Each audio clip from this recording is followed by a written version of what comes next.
دیکھو اس میں نظر تو برحق ہے، لگنے کا امکان ہوتا ہے، لیکن ہر وہ چیز جس کا امکان ہو ضروری نہیں ہے کہ وہ لازمی ہو بھی جائے۔ امکانات کی دنیا تو بہت بڑی ہے نا، اس میں افراط اور تفریط ہے۔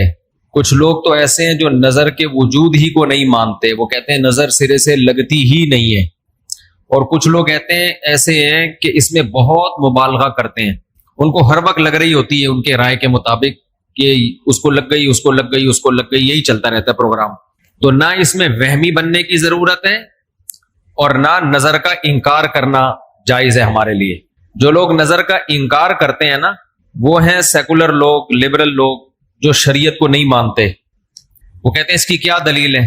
بھائی ہمارے پاس دلائل، مشاہدہ بھی دلیل ہوتی ہے، لیکن وحی خود دلیل ہے ہماری نظر میں۔ وحی جب نبی صلی اللہ علیہ وسلم نے بتا دیا کہ العین حق، نظر برحق ہے، تو ہمارے لیے یہ بھی ایک دلیل ہے۔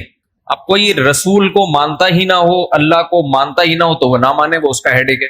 ہم کوئی سائنسدانوں کو مجبور تھوڑی کر رہے ہیں کہ آپ نظر کو مانو۔ سائنسدان جنت مانتے ہیں کہ جنت ہے؟ جواب دینا۔ سائنسدان مانتے ہیں موت کے بعد دوبارہ زندگی ہے؟ یہ سائنس کا ٹاپک ہی نہیں ہے بھائی، سائنس یہاں تک پہنچی نہیں ہے۔ تو نظر تو برحق ہے، کوئی بھی اچھی چیز ہو، کوئی بھی بہت ہو، تو اس میں چانس ہوتا ہے کہ نظر لگ جائے۔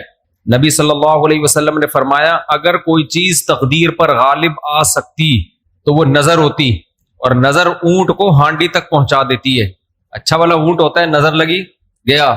آپ نے دیکھا ہوگا بڑے بڑے اونچے کٹے بیل لوگ لے کر آتے ہیں بقرعید کے دنوں میں، بعض دفعہ نظر لگتی ہے دھڑام سے گر جاتے ہیں، بعض دفعہ ویسے ہی گر جاتے ہیں غربت مہنگائی سے متاثر ہو کے، لیکن بعض دفعہ نظر بھی لگتی ہے۔ تو ہمارے پاس جو نظر کے برحق ہونے کی دلیل ہے وہ رسول اللہ صلی اللہ علیہ وسلم کا قول۔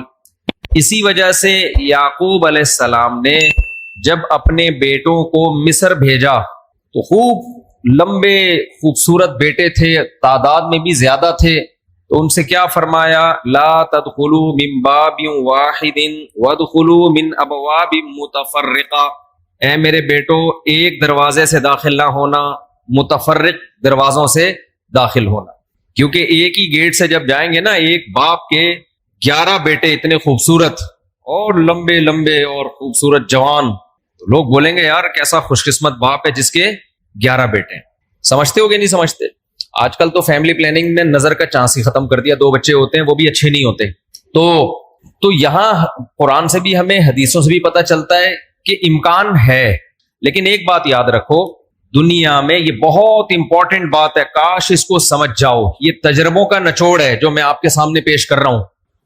امکانات کی بیس پہ یقینی دعوے کرنا یہ تمام گمراہیوں کی بنیاد ہے۔ جادو کا بھی امکان ہوتا ہے، کسی پہ جادو ہو جائے، ہزاروں میں کسی ایک پہ، لیکن روحانی عامل کے پاس جب آپ جاؤ گے کہے گا آپ پہ بھی جادو، آپ پہ بھی جادو، آپ پہ بھی جادو، آپ پہ بھی جادو۔ جب آپ کرو گے نا کہ بھائی مجھ پہ جادو کیسے ہے، تو کہے گا کیا جادو برحق نہیں ہے؟ سمجھ میں آ رہی ہے بات؟ ڈاکٹر یہ بدماشی کبھی نہیں کرتا۔ آپ ڈاکٹر کے پاس جاؤ، آپ کے گردے میں پین ہو رہا ہے، وہ چیک کرے گا کہ گیس کا پین ہے یا پتھری کا پین ہے، کیونکہ ڈاکٹر اس کا علم ہے باقاعدہ۔ وہ کبھی یہ نہیں کہے گا کہ پتھری ہے بس تکا مار دیا، بھائی ڈاکٹر صاحب پتھری کا پین کیوں ہے؟ تو وہ جواب میں کہے کیا گردوں میں پتھری ہوتی نہیں ہے کیا؟ آپ بولو گے ہوتی تو ہے، میرے ہے یا نہیں ہے مجھے تو یہ تو بتاؤ۔ حالانکہ گردوں میں پتھری ہونے کا جتنا چانس ہے نا، جتنی پرسنٹیج 100 میں، جادو کی اس سے بھی کم ہے، ہزاروں میں کسی ایک پہ ہوتا ہے جادو۔ لیکن عاملوں کے پاس جب آپ جاؤ، یہاں الحمدللہ کچھ عامل ہیں جو میرے خلاف ایک فل پروپیگنڈا شروع کیا ہوا، اتنی خوشی ہوتی ہے مجھے، میں آپ کو بتا نہیں سکتا، جب عامل میرے خلاف بولتے ہیں اتنی خوشی ہوتی ہے، اور میں کہتا ہوں کمبختو تمہارے پاس جادو، چڑیل، جن، بھوت، تم میرے خلاف بولتے کیوں؟ نقصان پہنچا دو یار۔ تو اس سے ان کا کمزور ہونا اور ثابت ہو جاتا ہے کہ یہ ان تلوں میں تیل نہیں ہے۔ خیر میں نظر کے موضوع کو مکمل کروں، کیونکہ روحانی عاملوں کی بات آتی ہے تو مجھے ان کے خلاف بولنے میں سا خون بڑھتا ہے میرا، ایک دم جوش میں آ جاتا ہوں، ایسا لگتا ہے کچھ نہیں بھی کھایا ہو پاور آ جاتی ہے باڈی میں۔ ان کے خلاف بولنے میں مزہ بہت آتا ہے، صرف مسجد کا تقدس ہے، باہر آؤ تو اس طرح نہیں بولوں گا، انگلش میں بھی گالیاں دوں گا، پنجابی میں بھی، اردو میں بھی۔ یہاں بڑے بڑے عامل ہیں جو بڑے پنپ رہے ہیں، اور ہمارے بڑے بڑے مولانا جا جا کے نا ان کو پروموٹ کر رہے ہیں، بے شرموں کو، ان بے غیرتوں کو۔ خیر فی الحال اتنی گالی کافی ہے۔ تو اچھا میں کیا کہہ رہا تھا یار، عاملوں کے ٹاپک آتا ہے تو اتنی خوشی ہوتی ہے۔ جی نظر کی بات کر رہا تھا میں۔ تو نظر میں جو ہے نا لگنے کا چانس ہوتا ہے، یہ ہے، لیکن چانس سے فائدہ اٹھا کے ہر ایک کو یہ کہنا کہ تم پہ جادو ہے، تم پہ نظر ہے، تم پہ یہ ہے، ڈاکٹر یہ کام نہیں کرتا. شوگر کا چانس ہوتا ہے آپ کو کہ شوگر ہے، لیکن یہ تو نہیں کہ ڈاکٹر جب تک کمپلیٹلی تحقیق نہ کر لے ڈاکٹر نہیں کہے گا تمہیں شوگر ہے، تمہارے گردوں میں پتھری ہے، تمہارے پیٹ میں یہ مسئلہ ہے. حالانکہ امکانات تو ہوتے ہیں، لیکن آپ یہ جو ڈرامے باز لوگ ہیں نا روحانی عامل، ان کے پاس جاؤ گے نظر ہی لگی ہوئی ہے آپ کو، لازمی کیا لگی ہے؟ کیونکہ جب کسی کے پاس کوئی فن نہیں ہوتا، علم نہیں ہوتا، تو وہ سب کچھ جانتا ہے. پھر سمجھ رہے، ڈاکٹر کے پاس علم ہوتا ہے کڈنی کا، لہذا تحقیق کرے گا، 100 میں 2 کو کہہ دے گا تیرے گردے خراب ہیں. عاملوں کے پاس چونکہ جن چڑیل بھوت کا علم ہوتا ہی نہیں ہے، لہذا ہر ایک پر جن بھی ہے، چڑیل بھی ہے، اور بھوت بھی ہے، اور نظر بھی ہے، اور موکل بھی ہیں، اور حمزاد بھی ہیں، اور پتہ نہیں کیا کیا ہے ڈرامے بازی. سمجھتے ہو؟ جب ان کو بولو کہ کیا دلیل ہے، تو بھائی امکانات کی دنیا میں امکان کہ فلانے پہ لگ گئی تھی، فلاں پہ لگ گئی تھی، تو خوب سمجھ لو امکانات کی بیس پہ یہ کہنا کہ ابھی دیکھو ایک مولانا صاحب کا کلپ آیا، انہوں نے کہا کہ نبی صلی اللہ علیہ وسلم نے فرمایا کہ ہر بیماری کی دوا اللہ نے رکھی ہے دنیا میں، یہ صحیح حدیث ہے. پھر انہوں نے ایک دوا بتائی کہ یہ شوگر کی بہترین دوا ہے. بھائی آپ ڈاکٹر ہو، آپ سائنٹسٹ ہو، کہہ رہے میں نے یہ کہیں سے نکالی ہے. ڈاکٹر کہہ رہے ہیں شوگر ایک اسٹیج پہ پہنچنے کے بعد لا علاج ہے، یہی کہتے ہیں نا ڈاکٹر. بھائی شوگر ایک اسٹیج پہ پہنچ جائے تو وہ کیا ہو جاتی ہے، اب ٹھیک نہیں ہو سکتی، کنٹرول کرنی پڑے گی، لبلبا ٹھیک نہیں ہوگا آپ کا. لیکن انہوں نے کہا کہ دیکھو ہر بیماری کی اللہ نے شفا پیدا کی ہے، تو یہ میڈیسن، یہ کوئی دیسی نسخہ ہے، یہ شوگر ٹھیک کر دے گا. اب دلیل کیا دے رہے ہیں؟ ہر بیماری کی اللہ نے دوا پیدا کی، یقیناً کی ہے، لیکن کیا وہ آپ کو معلوم ہے؟ کیا وہ دوا یہ ہے جو آپ پیش کر رہے ہیں؟ اس کی کیا دلیل ہے؟ بھائی بہت ساری دوائیں لوگوں کو معلوم نہیں ہے. تو اب یہ سمجھیں کہ 2 انتہائی میں جلدی سے کمپلیٹ کروں اس موضوع کو، کہ نظر لگنے کا چانس ہوتا ہے، لیکن یہ نہیں ہے کہ جو بھی کوئی اچھی چیز ہوگی کچھ بھی ہو جائے اس کو نظر ہی لگی ہے. تو یہ وہم کی دنیا سے باہر نکلنا چاہیے. جو سیکولر لبرل لوگ ہیں جو نظر کا بالکل انکار کرتے ہیں، وہ کہتے ہیں فلاں فلاں پہ کیوں نظر نہیں لگی، وہ اتنے ہینڈسم اتنے خوبصورت لوگ ہیں، فلاں کی آواز اتنی اچھی، ان پہ نظر کیوں نہیں لگی.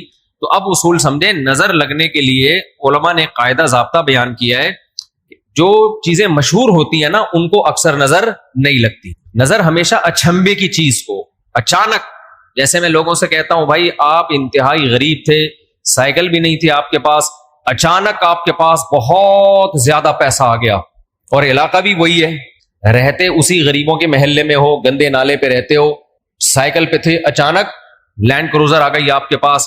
یہ جو اچانک والا کام ہوا ہے نا، اس میں نظر لگنے کا چانس ہوتا ہے. سمجھ میں آ رہی ہے بات؟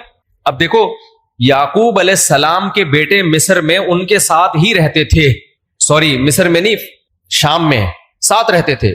وہاں یعقوب علیہ السلام نے نظر سے بچنے کا یہ والا اہتمام ہمارے علم میں نہیں ہے کہ بچوں کو کہو دروازے سے الگ الگ جایا کرو، ایک ہی دروازے. لیکن جب مصر جا رہے ہیں نا، اجنبی جگہ ہے، وہ لوگ یعقوب علیہ السلام کے بیٹوں سے مانوس نہیں ہیں.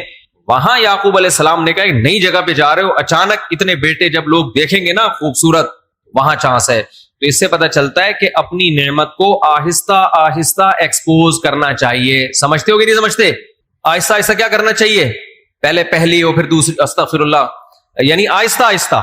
ایک کمارا آدمی جس کو کوئی رشتہ نہیں دے رہا، اچانک 4 بیویاں لے کے گھوم رہا ہے، تو چانس ہوتا ہے اس کے نظر لگنے کا. اس لیے ایک دم سے نہیں، تھوڑا تھوڑا آہستہ آہستہ. پہلے ایک پہلی ہوگی، دوسری میں کچھ پٹو گے، تھوڑی بےزتی ہوگی، تھوڑی عزت ہوگی، کچھ لڈو کچھ گالیاں مل جل کے، پھر تیسری. تو اس طرح کر کے چلانا، ٹھیک ہے؟ تو اچانک کوئی نعمت آتی ہے تو اس پہ نظر لگنے کا چانس ہوتا ہے. دوسری بات یہ ہے کہ نظر سے بچنے کے لیے جو نبی صلی اللہ علیہ وسلم نے دعائیں بتائی ہیں، ان دعاؤں کا اہتمام کرنا چاہیے. اعوذ بکلمات اللہ التامہ من کل شیطان وہامہ ومن کل عین لامہ، یہ دعا پڑھنی چاہیے. اور اپنی نعمت کا اظہار ان لوگوں کے سامنے کرنا چاہیے جو آپ سے محبت کرتے ہیں، وہ خوش ہوں گے. بعض دفعہ انسان دوسرے سے محبت کے دعوے کرتا ہے لیکن جیلس ہو جاتا ہے. وہ جب آپ اس کو بتاتے ہیں نا میرے پاس اتنا پیسہ، میری ارننگ اتنی ہو گئی، تو وہ اندر اندر سے جل رہا ہوتا ہے. تو حاسد کی نظر لگنے کا چانس زیادہ ہوتا ہے. سمجھتے ہو؟ تو اپنی نعمت ہر ایک کے سامنے نہیں بیان کرنی چاہیے. بعض دفعہ اپنی نظر بھی لگتی ہے انسان کو، تو خود پسندی میں، عجب میں مبتلا نہیں ہونا چاہیے. جب بھی کوئی نعمت ہو، آدمی کیا کہے؟ اللہ کی دین ہے بھائی، میرا کمال نہیں ہے. کس کی دین ہے یہ؟ اللہ کی دین ہے. تو ان چیزوں کے اہتمام سے نظر کا چانس کم ہو جاتا ہے. باقی عاملوں کے پاس نہ نظر کا کوئی علاج ہے سوائے مسمرزم کے. دماغ کو کنٹرول کر کے کچھ الٹی سیدھی چیزیں آپ کی کھوپڑی میں ڈال دیتے ہیں, تو اس سے آپ سمجھتے ہو کہ میں ٹھیک ہو رہا ہوں. ٹھیک نہیں ہوتے, آپ مینٹلی تھوڑا سا کیا ہو جاتے ہو, مطمئن ہو جاتے ہو. اور ان کا اپنا دماغ بھی خراب ہوتا ہے, آپ کا بھی دماغ خراب کرتے ہیں, سمجھتے ہو. اچھا, میں جب عاملوں کے خلاف بولتا ہوں, لوگ کہتے ہیں یہ 2 نمبر عاملوں کے خلاف ہے. بالکل غلط بات. میں 1 نمبر عاملوں کے خلاف, یہ ذہن میں رکھو. 2 نمبر کو تو میں لفٹ ہی نہیں کراتا. میں ان عاملوں کے خلاف ہوں جن کو علماء بزرگان دین سمجھتے ہیں کہ بہت بڑی پہنچی ہوئی چیز ہے یہ. میں ان کو 2 نمبر سمجھتا ہوں. یہ کخ بھی نہیں کر سکتے, سمجھتے ہو, یہ کچھ بھی نہیں کر سکتے. چاہے امریکہ میں ہو, چاہے جاپان میں ہو, چاہے پاکستان میں ہو, چاہے کراچی میں ہو, چاہے پنجاب میں ہو, سب ایک جیسے ہیں. اس لیے اپنے آپ کو بچاؤ ان فضول لوگوں سے. اچھا بھائی, حضرت محمد صلی اللہ علیہ وسلم پر جادو کے اثرات سے متعلق اہل سنت کا کیا عقیدہ ہے؟ نبی پر جادو ہوا تھا, بخاری مسلم سے ثابت ہے, لیکن ہوا کیوں تھا؟ آپ کہیں گے نا, ایک طرف تو آپ کہہ رہے ہیں جادو اتنی آسان نہیں ہے, ہزاروں میں کسی ایک پہ, تو پیغمبر پہ ہو گیا. دیکھو, کچھ چیزیں نبی صلی اللہ علیہ وسلم کے ساتھ ایسی ہوئی ہیں جن میں کوئی حکمت تھی. یہودی آپ کو جادوگر کہتے تھے, جادوگر جادوگر. اللہ نے تھوڑا سا اثر ہونے دیا تاکہ یہودیوں کو الزام لگانے کا موقع نہ ملے. جادوگروں پہ جادو کا اثر نہیں ہوتا, تو تھوڑا سا اثر اللہ نے ہونے دے دیا. اتنا اثر کہ آپ کبھی کبھار بھولنے لگے کچھ چیزیں, کچھ کام کیا ہوتا آپ کو یاد نہ ہوتا. اس سے زیادہ اثر نہیں ہوا آپ کے اوپر. اور یہ اثر اس لیے اللہ نے ڈالا تاکہ لوگوں کو یقین آ جائے آپ بشریت میں کامل ہیں اور آپ جادوگر نہیں ہیں. اصل مقصد یہ الزام کی نفی تھی. اگر یہ اتنا آسان ہوتا تو ابو بکر پہ کیوں نہیں ہو گیا میرے بھائی, حضرت عمر پہ کیوں نہیں ہو گیا, حضرت عثمان پہ کیوں نہیں ہو گیا, سیدنا علی پہ کیوں نہیں ہو گیا؟ یہ تو ایک تماشا بنا لیتے لوگ. فرعون کے موسیٰ علیہ السلام کے مقابلے میں جادوگر آئے ہیں. آپ لوگ کو آواز صحیح آ رہی ہے؟ گونج تو نہیں رہی ہے آواز؟ مجھے تو گونج رہی ہے آواز. بھائی, موسیٰ علیہ السلام کے مقابلے میں جادوگر آئے. قرآن کہتا ہے یخیل الیہ من سحرہم انہا تسعی. جادوگروں نے دماغ کو ایسا کیپچر کیا ہے کہ دیکھنے میں ایسا لگا کہ یہ لاٹھیاں نہیں بلکہ سانپ ہیں. حقیقت میں وہ لاٹھیاں سانپ نہیں بنی تھی, دماغ میں کچھ انہوں نے ایسا کیا ہے نا کہ یخیل, خیال پیدا ہوا کہ یہ لاٹھیاں نہیں بلکہ کیا ہے, سانپ. دیکھو, انبیاء کے دماغ کو ایسے کیپچر نہیں کیا جا سکتا, لیکن اللہ نے یہاں ہونے دیا. موسیٰ علیہ السلام کو بھی ایسا لگا کہ یہ لاٹھیاں نہیں بلکہ کیا ہے, سانپ ہیں. اس میں حکمت تھی نا, تاکہ مقابلہ تو ہو. اب سوال پیدا ہوتا ہے, جب موسیٰ علیہ السلام مقابلہ جیت گئے, فرعون نے دھمکی دی جادوگروں کے کہ تمہارے ہاتھ پاؤں کاٹ کے میں قتل کر دوں گا, تو جادوگر وہی رسیاں دوبارہ فرعون کی طرف پھینک دیتے کہ تو قتل کر کے دکھا ہمیں. کیا خیال ہے بھائی؟ یا فرعون پہ جادو کر دیتے. ہوا جادو فرعون پہ؟ بولتے کیوں نہیں؟ مجھے تو لگ رہا ہے آپ لوگ پہ ہو گیا. نہیں ہوا نا فرعون پہ جادو. بھائی, جادوگر ہزاروں جادوگر تھے, سینکڑوں تو تھے ہی. انہوں نے سوچا کہ یار تو ہمیں دھمکی دے رہا ہے, انتر منتر کلی کل انتر ہو جا منتر چھو, یوں کرتے فرعون ٹیڑھا ہو جاتا. فرعون کی ساس کو کچھ چیزیں سکھا دیتے. کیا خیال ہے؟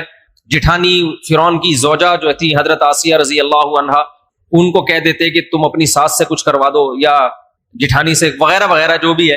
تو ایسا نہیں ہوتا بھائی. فرعون نے دھمکی دی اور ہاتھ پاؤں کاٹ کے ان سب کو شہید کر دیا, کچھ بھی نہیں ہو سکا. ایسا نہیں ہوتا. جادوگروں کو ایک ماحول چاہیے, اسی میں وہ سب کچھ کرتے ہیں. تو یہ ہم سے زیادہ کمزور ہوتے ہیں, ان سے ڈرنے کی بالکل ضرورت نہیں ہے. دنیا میں سب سے کم اگر ڈرو نا تو عاملوں سے اور جادوگروں سے سب سے کم ڈرا کرو. جیسے کہ پولیس والے ان سے بالکل بھی نہیں ڈرتے.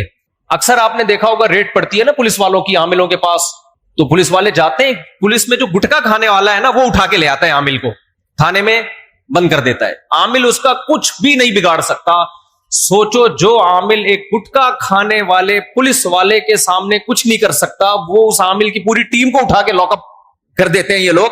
وہ سنگدل محبوب تمہارے قدموں میں کہاں سے لا سکتا ہے؟ وہ سنگدل محبوب تمہارے قدموں میں کہاں سے لا سکتا؟ تو یہ دنیا کے سب سے کمزور, سب سے ضعیف قوم روحانی عامل ہوتے ہیں, لیکن دماغ کا کھیل ہے سارا.